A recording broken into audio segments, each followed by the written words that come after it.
The Oklahoma State Cowboys are coming off the worst season in 20 years, literally 2 decades. The worst season in Mike Gundy's tenure since he's been at the helm of the Cowboy program.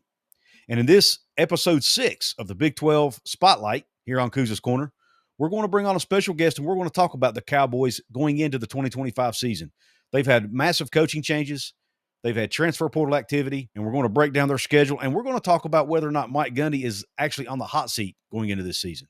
And we're going to have that conversation with Mr. Cody Stovall from Locked On Oklahoma State right after this message from one of our channel sponsors. Since 1931, the attorneys at Katz, Cantor, Stone Street, and Buckner have been the voice for victims who have suffered serious injury or death. They have a fierce passion for truth and justice and a sincere compassion for those who have been wronged by others. Whether you have been in a car accident, are fighting with an insurance company, or you or a loved one has suffered serious injury or death due to medical negligence, we will ensure your voice is heard loud and clear. Katz, Cantor, Stone Street, and Buckner will ensure there is justice for all West Virginians because we are your lawyer, your voice. Visit us at yourlawyeryourvoice.com. What is up, and welcome into another episode of Couz's Corner, where we serve up nothing but top-shelf college football news and analysis around West Virginia, the Big 12, and conference realignment. Today, we're focusing on the Big 12. We're in episode 6 of the Big 12 Spotlight, with today the spotlight being on the Oklahoma State Cowboys program. And as I always like to do, I want to bring on someone who's an expert in the field of the team we're discussing. Today, that expert just happens to be the one and only Mr. Cody Stovall. Cody, what's up, my brother? Expert is maybe not the right verbiage, but nonetheless, I will accept your gracious words there. Yeah, no, it's completely a new leaf in Stillwater, Oklahoma, which is obviously something that Mike Gundy is not typically used to doing, right? He likes to keep his staff intact for multiple years. He's always had guys that have stuck around for 10 years, 14 years, 17 years, so on and so forth. So, this, to me, shows that he understands that there's a shift in the landscape. And as you and I were talking a little bit off air, even with the ACC going through some of the turmoil that they're in now, the idea that conference realignment is back in the fray within the next few years seems very likely. And if you were to ask the commissioners, would you bring Cincinnati back into the Big 12 now? The answer is likely no, right? They capitalized off of a few massive Luke Fickell seasons, and the CFP was instrumental in them getting the invite to the Big 12. But since they've been in the conference, they haven't really provided a whole lot. Now, naturally, I say that after they just beat us out of the Big 12 tournament in basketball. Maybe that makes me a little bitter at the very moment, but nonetheless, you have to remain at the forefront of these conversations or you're going to get left in the dust. Before Oklahoma State's worst conference season since 1994, Mike Gundy's worst season during his tenure at Oklahoma State, I felt like we were safe under any realignment conversation. Well, if we have another 3-win season, 4-win season, something to that effect, then we're not so safe, right? Because if you go off of the Mark Emmert, former NCAA commissioner, discussing how potentially could get to a Super League style of conversation, you have to be winning. And, I think the entirety of the staff being brand new, you're already seeing some of the benefits in recruiting in the transfer portal of the new staff. But yeah, man, we've got to find winning ways. And I appreciate that Mike Gundy did in fact make all of these cuts and all of these decisions, even if it was somewhat forced, right? Everybody remembers the Board of Regents fiasco that kind of went down. And I always kind of point to whether you like, love, or hate Mike Gundy, whether you like, love, or hate the way that the last season went, at least he was willing to make these changes. Forced, unforced, it doesn't really matter because he could have thrown a massive hissy fit and refused to do any of this, right? And then we don't know what conversation we're having. Right. Yeah, no, a great point. And of those changes, Cody, and, for those folks like me who don't follow Oklahoma State as closely as we'd like to, obviously, definitely not as closely as you. Obviously, I'm not going to ask you to list every assistant coach change, but talk about the coordinator changes and who was brought in, and do you think they're going to be good fits for the program? The biggest deficiency we had, obviously, was offensive abilities to get people to at least be somewhat confused, right? Our playbook was so small that it made it easy for the opposition. Well, now we bring in Doug Meacham, who is a former Cowboy. Ironically enough, he was an offensive lineman that got to block for Barry Sanders and Thurman Thomas and Mike Gundy when Mike Gundy was quarterback.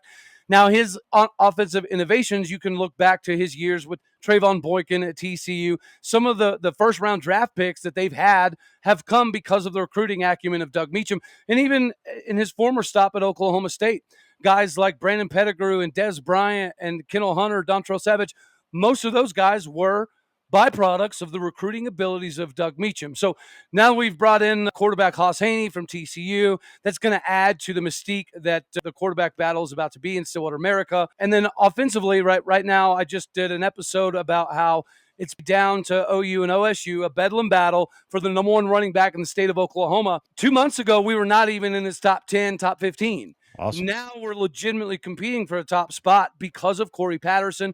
Corey Patterson's come over. He's produced Doak Walker Award winners at Illinois, Purdue. He's produced some of the top wide receivers in the country in the last few years as well. So those are a couple of names offensively that I think are going to be huge. On the O-line, we bring back Cooper Bassett, former Cowboy. We also brought back Andrew Mitchell, former Cowboy. So we have some of the NFL, SEC pedigree on offense mixed in with some of the old school Cowboys that are going to be huge. We just got the number one offensive tackle in the state of Oklahoma committed as well because of those. And I'm most excited about the defensive side of the ball. I was a big fan of Brian Nardo. Me and him, we had a good relationship. So, of course, it wasn't fun to see him go. But at the same time, you have to produce results, right? We just talked about staying at the forefront of the realignment conversations or NIL 9 season. We weren't doing that with 138th ranked defense in the country. So we bring in Todd Grantham, who has a massive name in the SEC. He also has over 11 years coaching in the NFL, most recently with the New Orleans Saints. I got a frog in my throat. And he's already brought in guys like Chandavian Bradley, former 5-star blue chip All-American, went to Tennessee. Now he's an Oklahoma State Cowboy. J.K. Johnson came from LSU to Oklahoma State. We've also got Jalen Davies that came over from UCLA. And these are guys that, let's be honest, brother, we weren't always in on these dudes. Oklahoma State getting a 5-star blue chip All-American to leave any SEC school to come to Stillwater was not even a part of our thought process. Well, now not only is it tangible, it's physically happening. So when you look at the Oklahoma State roster, it's going to look entirely different, just like the coaching staff's going to be entirely different. But Todd Grantham brought over a lot of his guys that coached with him back in the 2016, 2017 days in Mississippi State. A decent number of them followed him to Florida, coached with him at Florida. A couple of them, like Coach Ryan Osborne, split off and went to coach for the Baltimore Ravens for a couple of years, then came back to college. So if you look at the Mississippi State days with Dan Mullen, right, they were pretty successful. And if you talk to Mississippi State fans, they've been hooting and hollering about bringing Todd Grantham back in any capacity. And it's exciting, man. This is a completely new landscape for Oklahoma State football. And our recruiting has been enhanced because of it. Yeah, it's great to hear for two reasons. One, because Big 12 teams need to be successful and they need to do well so we can smash this national narrative that our conference sucks. Yes, and sir. two, we don't have to play y'all this year, so I don't care how good you are. Right. Yeah, no, I mean, we I don't mean know West Virginia, obviously, for those of you who may not. If you're an Oklahoma State fan, you've never watched my show before. If you can't tell, I'm a West Virginia guy. But anyway. Yeah, it's not very fun. And I will say, like, I think Brett Yormark has been the leader and the visionary that we all thought. Matter of fact, you're hearing recent conversations about the SEC or Big Ten potentially looking at this, right, where you essentially – lose percentage of your conference, but you get billions of dollars, right? That was something that Brett Yormark started, the naming rights for the conference. Do I love the idea of the All-State Big 12 or the Dr. Pepper Big 12? No, I don't. But at the same time, if it's going to put more money in every single team's pockets, whatever, we'll find a way to embrace it because Brett Yormark has been that kind of guy. Even with the halftime show, he's the first one to do that. Relocating the Big 12 Media Days to Vegas to kind of capitalize on that region with the new incoming. I think that was huge. The WWE stuff, it's all huge. The one knock I do have on Brett Yormark, where are the rivalries? Yeah. What are we doing? We're obviously the Holy War, the Civil War, I think it's called, the Territorial Cup between Arizona and Arizona State, whatever it's called. Yeah. And there's one more that I'm missing. But yeah, it's TCU Baylor. Yeah. And West Virginia fans, we thought our game with Cincinnati should have been protected, even though it's not a true rivalry. We felt like we've been on an island. We've been on an island by ourselves for over a decade. At least throw us this one bone, man. Yeah. And let us play Cincinnati every year, but they wouldn't do that. So Cincinnati or UCF, right? I think that's one of the things that I would look for in Brett Yormark if the ACC does have some issues. And I think it's inevitable that they're going to. Of course, Clemson's going to be happy. Florida State's going to be happy. Miami and North Carolina, just because of the TV viewership, are likely going to be happy. But there's no way Louisville and Georgia Tech and Virginia Tech and Pitt can look at all of this and be insanely excited about the future of the conference, which Right. could potentially open the door even more for the Big 12. And if that does take place, I think that Brett Yormark would be missing the boat if he did not give you those guaranteed rivalries, whether it be, of course, naturally Pitt would make the most amount of sense. But even on do a regular deal with UCF, because as an Oklahoma State fan, with no longer having Bedlam, okay, Texas Tech's supposed to be the next natural rival, but we didn't play them last year. Okay, so there was some animosity built up between us and Utah last season. Yep, we're not playing Utah this year. We're not playing West Virginia this year. So I do feel like Brett is missing the boat on capitalization of rivalries, because if you're relying pretty much solely on the Holy War to carry the conference rivalry weekend, I don't love it. I agree with you 100%. And I think the Big 12 needs to do a better job with that. You know, there's a lot of talk about the Big 12 should have games on rivalry week. Do you you of that belief, or do you think they should play the rivalries but on a different week? What do you think they should do there? I do think that rivalry week is a big deal, right? Because I think it also puts a spotlight on your conference race before if you're looking at it from an external viewpoint, a lot of people nationally that are watching rivalry weekend have no idea what the Big 12 race is or the ACC race, right? Contingent upon what conference you support. So that's an opportunity to see a barn burner of a game that's typically going to have a decent amount of, animosity built into it. Yeah. That is good for TV viewership. But in the midst of all that, you also get the landscape of what the Big 12 race looks like, what the Big 12 championship could look like, which I'm of the belief that I think conference weekend, I just don't know that the Big 12, and I mean, I don't mean to I'm just trying to be real here. I'm not sure going up against the Georgia Tech game, the Florida State game, all those games, the Auburn, Alabama, I'm not sure that's the way to go. But if you stagger your rivalry games out and have like one a week or something like that way your games in other weeks become the focus. Maybe that's what you do with it, or put them on Friday nights or something. You got to be, to me. no, don't do that. Don't this Friday night ridiculousness. See, I don't have an issue with Friday night. I don't like it, dislike it on face value, because it does give people something to look forward to. But at the same time, our largest viewership audience is going to be down south in the state of Texas. And what does Texas do on Friday? Great point, Cody. Friday Right? night school football. Yeah. Even on top of that, it's the messaging, in my opinion. It is very, very clear that the ESPN is pushing the train of the SEC. Fox is going to push the Big Ten train. So when you put all these ESPN Plus Friday night games, you're missing out on all of Texas for the most part when it comes to viewership. And B, it accentuates that we're still not viewed by ESPN as a legitimate contender. And to me, that's slightly problematic. They pay us a paycheck. We appreciate it. But at the same time, they are purposely shoving us down in the closet. And they wonder why the viewership in the Big 12 may not be anywhere near these other conferences. Well, part of it is because they push us in the closet and pretend that we're irrelevant. Fair point. Speaking of schedules, let's go ahead and jump in and talk about the schedule for your team, the team you cover. Oh, nice. There you go. Well, yeah, thankfully we get to open the season. I'll get it right in a minute. Bear with me here. Technical difficulty. There we go. Don't worries. Yeah, UT Martin. It's going to be a good time for us to kind of get our feet wet. Naturally, the game in Eugene, Oregon is going to be something that is worth people paying attention to. Now, am I going to jump out on the crazy ledge and say the Cowboys are going to go beat Oregon? No, not exactly. Although it would be a very phenomenal storyline, especially for the Big 12.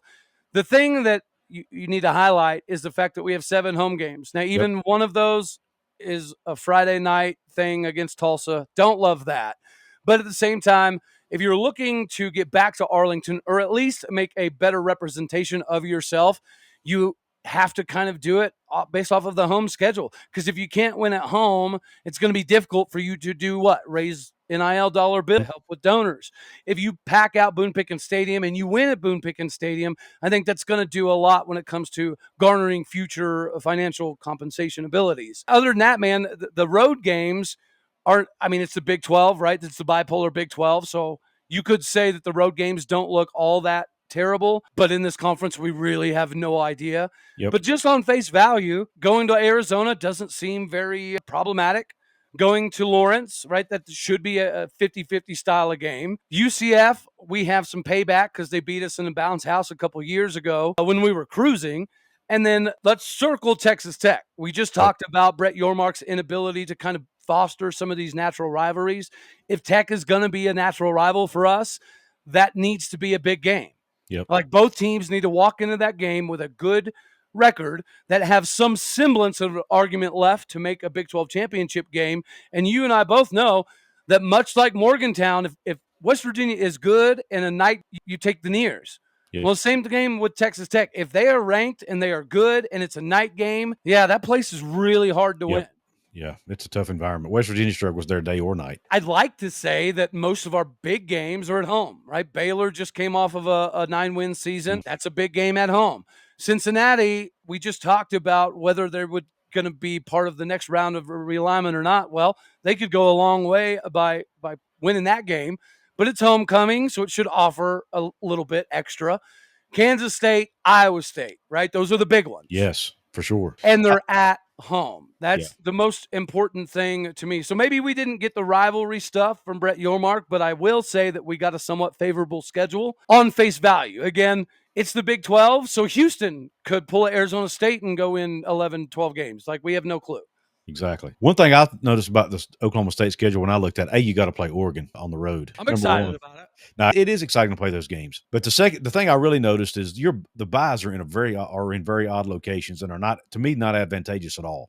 Yeah, the early season buy is rough. You play Oregon game 2, then you get a bye. Yeah. To prepare for Tulsa. Yeah. Right? Yeah. On a Friday. Then you have to play 7 straight games before you get another bye the second week in November before you play. Now, it is good to have it before you have to prepare for Kansas State. Right.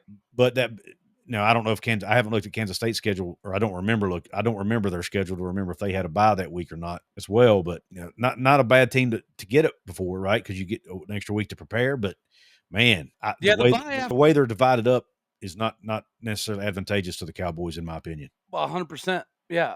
Anybody who gets that week 2, week 3 bye, it's never beneficial, right? Because traditionally speaking, you get the bye to get people healthy and have a little bit of extra preparation time. Even if you do have some injuries pop up against Oregon, it's not like they're going to be ready for Tulsa or even necessarily, I don't know, needed. I don't want to throw shade at Tulsa, but last year was our worst year in over 20 years, and they still couldn't beat us. So I don't know. Yeah, I got a question for you. As a West Virginia fan, I'm looking at this schedule, going, because for the first time that I can remember, first time in a long, long time, West Virginia is going on the road to play a Group of 5 team. We're traveling to Ohio to play the Ohio Bobcats. A lot of fans aren't happy about it. Oklahoma State plays at Tulsa like every other year, right? Yeah. No issue? I mean, it's not something the fans dislike. It makes it a little easier because it's literally right up the road, right? It's an hour and a half drive. So it's not that big of a deal. And secondarily, if you notice a Tulsa-Oklahoma State game in Tulsa, over half the crowd's wearing orange anyways. Right. So, yeah, it's not that big of a deal because of the alumni base that we do have in Tulsa. Matter of fact, our alumni base is much bigger in Tulsa than it is in Oklahoma City. So whenever we do have to play there, it's not much of a road game. So it's not quite the same. I understand y'all's argument. You physically have to go on the road to play a team that you should beat. But, I mean, you never know. In transfer portal era, what's going to happen. Yeah. Yeah, so now I understand y'all's argument. For us, thankfully, Tulsa's pretty much like a half a home game anyways, so it's not that big deal. I think it'll be similar for West Virginia because Ohio University is not that far from Morgantown, actually. Okay. So it's not that, so it's as far as a road trip goes, it's not bad. I think it's just it's one less home game that you get to make money on. Right. And B, what if you lose the game?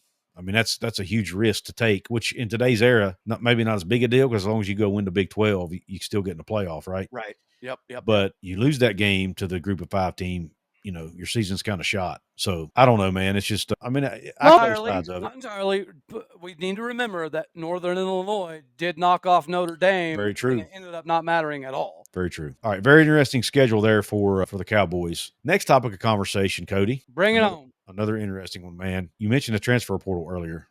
What are some major updates you can give us on what the Cowboys have done in the portal or guys they may have brought in that are expected to contribute big time this year? As far as losses are concerned, obviously I think Jason Queso Brooks was our best grading offensive lineman this previous season. He went on to Houston because he was kind of relegated to a backup role. I don't think he should have been. I think that's a big loss for us. Dijon Stribling going over to Ole Miss. Honestly, when you're in a rebuild and you have to, break down the entire staff, we just weren't in a position to do what we did the previous year. Because the previous year, we found a lot of NIL dollars to bring back Nick Martin, Ollie Gordon, Colin Oliver, Kendall Daniels, all of the offensive linemen. And yes, even Alan Bowman got a healthy NIL deal, and it didn't go in our favor, right? So This season, I think it was already decided before we did all of the staff turnover that we were not going to focus on retention. We were going to instead focus on the portal, right? And then I did talk a little bit about J.K. Johnson from LSU and Jalen Davies from UCLA and Shadavian Bradley, formerly at Tennessee, and some other names that I think we should all kind of pay attention to. We brought in outside linebacker Trip White from Ole Miss. That should be somebody that's competitive right away. It does appear as though we're going to go to a 3-4 defense, or at least that's what Todd Grantham has been known for in both the SEC and the NFL. And with that being said, it's going to open some of the doors for the linebackers, one of those being Brian McCoy. He's a linebacker by way of Akron who was projected as a 5th-round draft pick this season, and he decided to take his extra year of college, which is a risk. I mean, you got to call it a spade. If you get a 5th-round draft grade out of Akron, you're usually going to the draft, right? Because you're not going to get much of a notch up, I guess you could say. But he feels like he can, and he's almost a clone of Nick Martin, who not only was a phenomenal Cowboy. We watched what he did in the Senior Bowl. Obviously, what he did at the Combine's been turning a lot of heads, and he's kind of reminiscent of Malcolm Rodriguez. So Brian McCoy fits into that same Malcolm Rodriguez, Nick Martin kind of role that I think will be huge for us. On the defensive line, we did get some help for Justin Kirkland and somebody that, I don't know. It's hard to distinguish where he's going to play, but that's Kyron Duhon, who came over from UTEP. He was a first-team All-American or All-Conference. He was a freshman All-American. He ended up having double-digit sacks last year at UTEP. He was somebody that turned down several SEC schools to come to Oklahoma State. Whether he's going to play a flex position, inside, outside, we're not really 100% sure. Another individual on top of Chendavian Bradley's Rashad Bradley, who came from Last Chance U, Eastern Michigan Community. I'm getting it wrong, but you get the drift. Yep. Anyways, I think he's going to be a pretty big addition on the defensive side of the ball. And then obviously offensively, we did bring in Shamar Rigby, wide receiver from Purdue, that played a pretty significant amount as a true freshman at Purdue this previous year. And then you all have Jalen Lloyd, was a 2022 national champion in track and field. He was the track and field athlete of the year in high school. And we get him from Nebraska. He's a Tyreek Hill kind of burner that is just going to take the top off the defense, which is something that we didn't necessarily have a lot of last year because of the inefficiencies we had between the offensive line and the quarterback. And then, again, quarterback room. You have Haas Haney coming in, but you also have Garrett Rangel returning after multiple years. Former Mr. Nebraska, Zane Flores, is still on campus, ready to make something. And then the last few games, we saw the emergence of true freshman Milwaukee Smith from Juniper Sierra, the same dude who shattered a bunch of Tom Brady's records in high school. And a lot of people had him leaning to other Big 12 schools. We found a way to get him in Stillwater, and that adds to enough of a storyline to make this thing interesting. And then finally, I will say that we did convince Caleb Hicks, a running back to join the bright side, the right side in Stillwater, America. There you go, man. You gave us the rundown, brother. Well, yeah, I wasn't expecting that. You did that from memory. I'm impressed. Oh, well, I don't know, man. I'm a junkie when it comes to this kind of stuff. I get it. Awesome. Well prepared, man. I love it. Yeah, I'm glad you covered the quarterback. Haas Haney is a guy that I think West Virginia may have reached out to him. He may have even visited. I'm not sure. Yeah. So that's a big pickup for you guys, in my opinion. Well, and if you go just off of like high school rankings, he would be the second or third highest rated quarterback in Oklahoma State history. Yeah. And I don't care who you are, when you run a 10-6 300 meter, that's absolutely insane. And that's precisely why TCU, Josh Hoover had a phenomenal year for the Horned Frogs, yeah? But they still had to find ways to get Haas Haney on the field, whether it be some gadget plays, 4th and 1, wildcat, just because athletically it's hard to keep somebody like that on the sidelines. And I think that's going to be the same in Stillwater. Maybe there's some guys like Garrett Rangel or Milwaukee Smith that might have a little bit of a leg up, or even Zane Flores to some degree having an understanding of the offensive innovations that have come through Stillwater. But Haas Haney, man, he was a massive get coming out of the transfer portal, and it's going to be really hard to keep him off the field. Yeah, which I ended up being happy with West Virginia's quarterback portal. I mean, we got Nico Marchio coming back. They went out and got Jalen Henderson from Texas A&M. I think that's a good pickup. And then ended up getting Max Brown from Charlotte, who I think is very underrated. He threw too many picks for me, but kid's got arm talent for days. So I think, at least it gives you competition in that room, and all three of them can run the football to, which in Rich Rod's offense is critical. So even though Haney was my top choice out of the portal, I ended up liking what we got. Haas Haney was my number one coming out of high school. So, I mean, yeah. I literally can't have any complaints. And, I've had the benefit of having him on the program. Dude, he's got $1 million smile. That's awesome. He understands just the media landscape. And he's very excited about being in Stillwater. But what people don't always remember is he originally committed to Duke, and that's when Kevin Johns was over at Duke. So the fact, and then he went to TCU because he's got multiple family members that went to TCU. He's a traditional legacy. It was one of his dream schools. But after Oklahoma State landed Kevin Johns and Doug Meacham, it just felt like the most natural fit. Yeah. And he didn't really waste a whole lot of time in making the decision. He's going to be absolutely phenomenal for Oklahoma State. And here's my thing that I love the most, I think, in my conversations, having him on the show and speaking with his lawyer agent, all of that, is everybody has made it known that he's not coming here expecting to start at all. He wants to be tested. Mm-hmm. He wants to be thrown into the fire. He wants to earn the job. And, of course, he feels like he's capable of doing so. Right. But he wanted it to be known that he's not coming in here with any disillusionment. He's not promised anything, but he firmly feels like he can get the most out of this and give himself an opportunity to play pretty quickly. Yeah, I love it. Real quick reminder, we're talking to Cody Stovall from Locked On Oklahoma State on YouTube and your favorite podcast platform. You can also find him at All Day O State on X or Twitter, whatever you call it. Yeah. I want to give a quick shout out to my other sponsor, Appalachia Digital. I've got a brand new website at wvsportschat.com. Those are the fine folks who built it for me. They will, if you want to be found on Google, that's who you need to talk to. If you want to build a new site, that's who you need to talk to. Go check them out. AppalachiaDigital.com/Couz. Let them know Couz sent you, and they will take care of all your needs. And one last question, Cody. I know you got to run, brother, but we've got to talk about this. Is Mike Gundy, is it now or never for Mike Gundy? I mean, does he have to win this year to get the bad taste out of their mouth from that 3-9 campaign a year ago? Or do you think he has a little leash? He's always going to have some semblance of a leash, right? Because of the historical connotations behind what he's provided for Oklahoma State. But as we just witnessed in the last few months, that this is now a business-driven industry. Mm-hmm. And the Board of Regents, which I have lots of issues with, but the one thing I will say I'm somewhat appreciative of is they viewed this from a business landscape. And when you go 3-9, you refuse to make any changes, you refuse to acknowledge the issues you have within the coaching staff, all of that equals bad business, right? And so the Board of Regents did make him, or convince him to some degree, to take a little bit of a haircut in his salary. So he cut down a little over $1.25 million off of his contract. His buyout went from 25 or 24 mil to just under 15 mil. So it does put Oklahoma State in a position that if we were to have another 3-9 season, we could at least explore the option of moving on. But nonetheless, He is still Mike Gundy. He did completely overhaul. And when I say overhaul, we replaced everybody. The only coach that got retained was Sean Snyder, which is obviously, the legendary Bill Snyder's son from Kansas State. And that's because he's a guru when it comes to special teams. Outside of him, everybody's gone. New running backs coach, which is actually kind of crazy because after Ollie Gordon winning the Doak Walker Award, you look at the NFL right now, the Jalen Warrens, the Justice Hills, the Chuba Hubbards, that was all John Wozniak. So the fact that we removed John Wozniak and brought in Corey Patterson, that was a mind-blowing ordeal.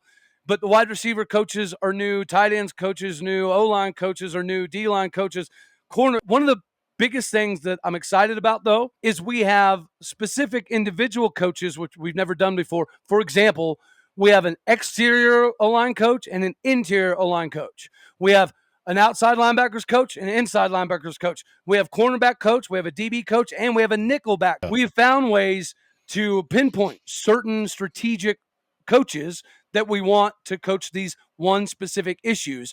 And that's something we've never done before either. Plus, we have Kenyatta Wright, former Cowboy legend, who was instrumental in a lot of the Pokes with a Purpose NIL stuff this previous year. He's now kind of taken over as the GM role.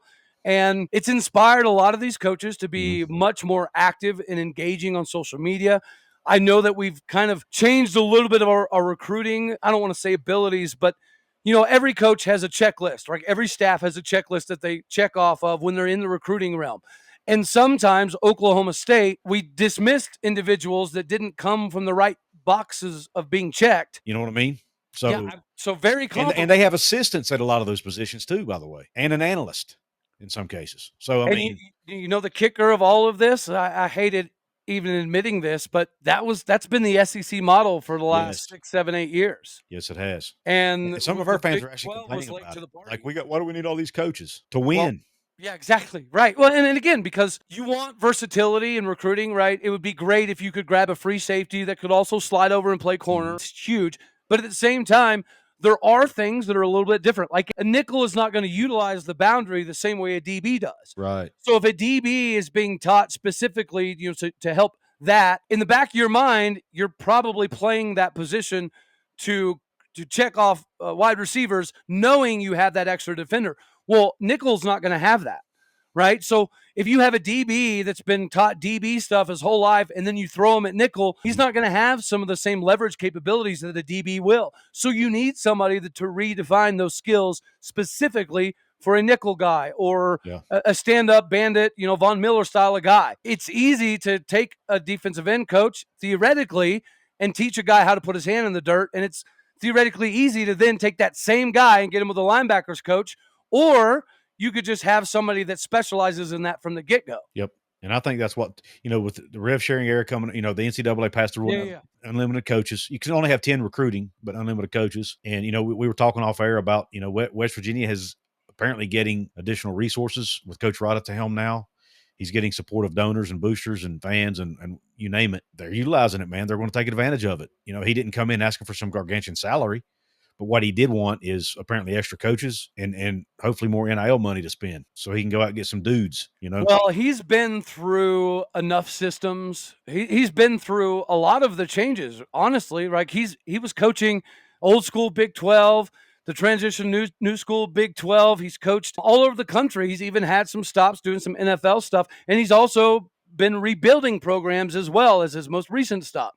So if they're not willing to listen to Rich Rod on what he wants implemented, then they're probably going to be staring down the barrel of a bad season. But clearly, they're receptive of what he was wanting. And the fact that if you can afford it, going with the SEC model, as much as we hate to admit it, that's the way to go. Absolutely. Agreed. Well, Cody, man, appreciate you coming on the show. One more quick time. Let everybody know where to find you and your work. Yeah. Locked On Oklahoma State, essentially pretty much daily online. You can check me on X at Aldeo State. The other social media platforms, it's O State all day, right? So the same thing in reverse. And then, I do travel the Southwest, covering 7-on-7 and recruiting, things of that nature. So if you happen to be down in the Houston, Dallas area, feel free to throw stuff at me. I'll catch it or I won't. It'll be worth watching. That's for sure.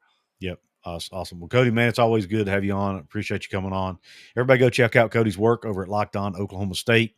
Interact with him at All Day O State. I'm sure he would love to interact with you over there. And Cody, man, I'm going to let you get out of here. I know you got things to do than talking to some bald freak from West Virginia. Well, thankfully it's baseball season and we've got our first road game of the year. So we've got to line a couple things out to get squared away. Should be a remarkable season for us.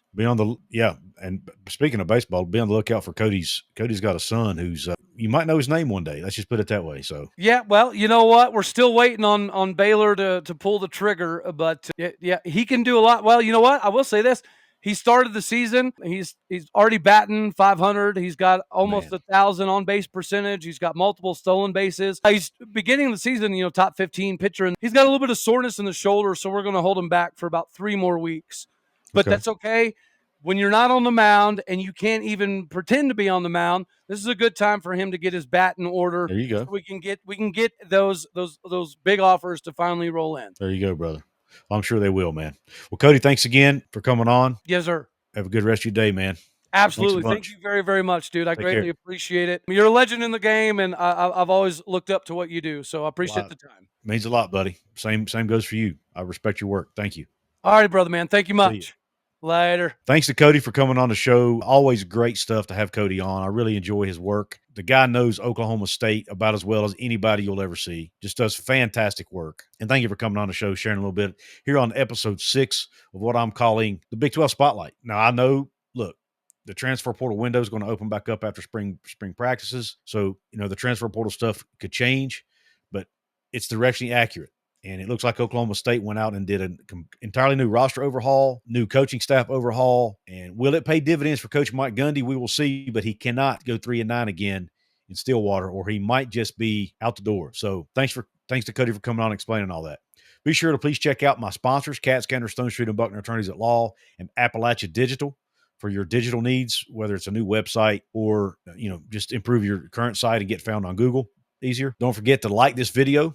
Give it that thumbs up button if you don't know what you think about the upcoming season for the Cowboys. If you're a Mountaineer fan watching this, are you glad we don't have to play those pesky Cowboys in 2025? I want to hear your thoughts. Anything we talked about, leave a comment below. I'd love to hear from you. Thanks for tuning into the show. Hope the rest of your day's top shelf. Stay blessed. Q Country Roads.